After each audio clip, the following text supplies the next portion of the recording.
At the absolute limit, modern hypercars all feel violently fast. The sensation of a sub-3-second 0 to 60 run compresses your chest into the seat, regardless of the badge on the steering wheel. But heading into 2026, the traditional math of the supercar market is broken. Spending $1 million no longer guarantees you the fastest car on the track. Take the new Chevrolet Corvette ZR1. For a starting price of roughly $175,000, Chevrolet delivers a mid-engine 5.5-liter twin-turbo V8 producing 1,064 horsepower. It hits 60 miles per hour in about 2.3 seconds. That acceleration places an American production car completely level with the most elite, heavily guarded European hypercars, vehicles that cost 5 to 20 times as much. When you look closely at this chart comparing 0 to 60 times against base prices, the paradox becomes obvious. The ZR1, the $844,000 Ferrari SF90XX, and the $3.8 million Bugatti Tourbillon all sit around the 2 to 2.5 second mark. The performance lines intersect, the price lines do not. So if $200,000 buys you ultimate speed, what exactly are you paying for when you cross the $500,000 or $3 million threshold? You are paying for an engineering philosophy. You are buying into a highly specific mechanical reality that dictates how the car behaves, how it ages, and how it demands to be driven. To solve this buying dilemma, we need to map the 10 most important supercars of 2026 across a strict evaluation framework, categorizing them by their actual driving purpose. Making a sound emotional and financial investment requires you to stop asking which car is fastest. You have to ask which machine matches your driving philosophy. We start with the mid-engine purists. These are combustion-only architectures that reject heavy lithium-ion batteries in favor of lightweight chassis dynamics. The Corvette ZR1 belongs here. By shifting the engine behind the driver, Chevrolet created an accessible platform that directly challenges European exotics in cornering grip and track times. Maserati takes a similar approach with the MC20.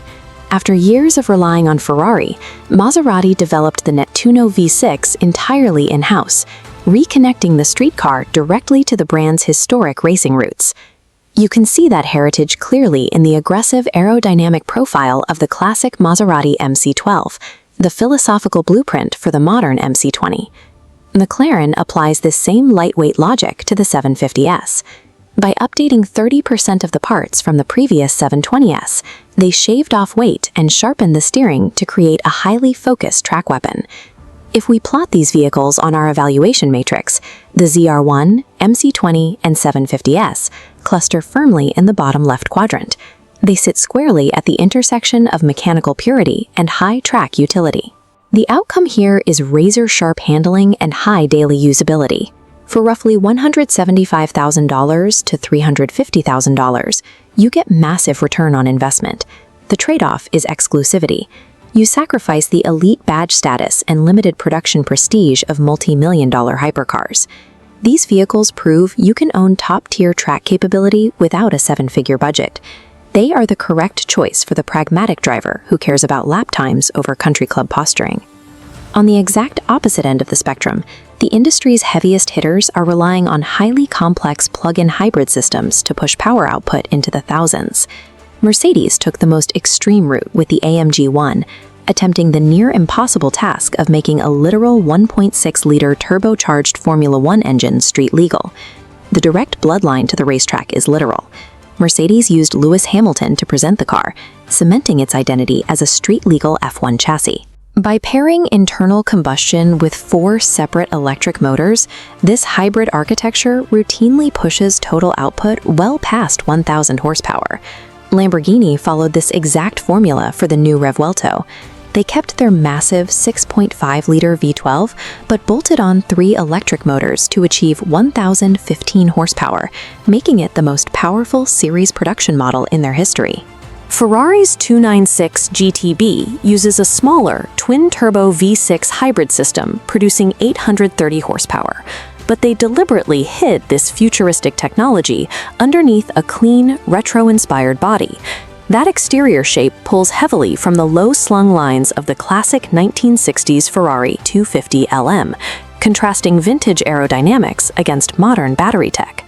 Ferrari pushes the battery logic even further with the SF90XX Stradale, taking their extreme track-only XX program and applying it to a road-legal hybrid system for the first time.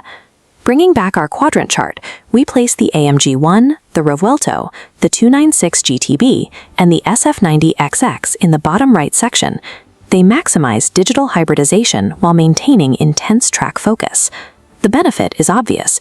You get blistering total power output and the bizarre novelty of driving a silent electric vehicle through the city before switching to race mode.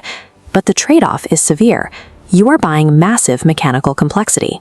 As the battery systems age and EV technology advances over the next decade, these models carry heavy maintenance liabilities and the risk of steep depreciation. Buying a digital hybrid grants you peak engineering today, but it guarantees you will own a fragile, rapidly aging asset tomorrow. Which brings us to the final category. These are the machines that completely reject the digital arms race, ignoring the obsession with lap times and hybrid batteries. They prioritize the heavy mechanical click of a physical gear shifter and the tactile vibration of the engine. They are built for feeling, not velocity. The Pagani Utopia Roadster is the prime example. It strips away large interior screens entirely, offering a 7-speed manual transmission and prioritizing leather craftsmanship and mechanical purity. Bugatti takes a similar stance with the $3.8 million Tourbillon. It utilizes a massive V16 hybrid engine, but its interior value is anchored by an entirely analog instrument cluster, built from over 600 pieces by Swiss watchmakers. We also include the Lamborghini Huracan Sterrato here as a wild experiential outlier. It takes a V10 track car, lifts the suspension, adds all-terrain tires, and turns it into a dirt-loving rally machine. Looking at our final quadrant, we plot the Utopia, Tourbillon, and Sterrato in the top left. They are completely detached from the track-focused vehicles, sitting high on the scale of mechanical art. The outcome for the buyer is a highly emotional driving experience. Because they rely on analog feedback rather than temporary software advantages, they are insulated from spec sheet obsolescence, securing long-term collector value. The trade-off is the price tag.